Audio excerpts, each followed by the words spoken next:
సాయంత్రం 5 దాటితే మాత్రం మానవుడు కూడా అక్కడ మనకెవరు కనిపించరు.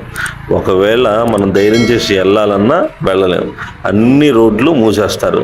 ఒక్క మానవుడు కూడా అక్కడ ఎవరు తిరగరు.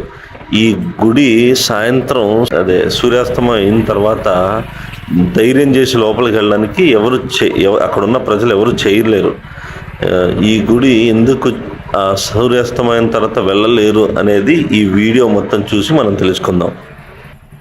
తెలంగాణలోని సమ్మక్క సారక్క జాతర ఏ విధంగా అయితే జరుగుతుందో అదేవిధంగా ఏలూరు జిల్లా బుట్టాయిగూడెంలో ఉన్న గుబ్బల మంగమ్మ తల్లి గుడి జాతర కూడా అంతే విధంగా జరుగుతుంది.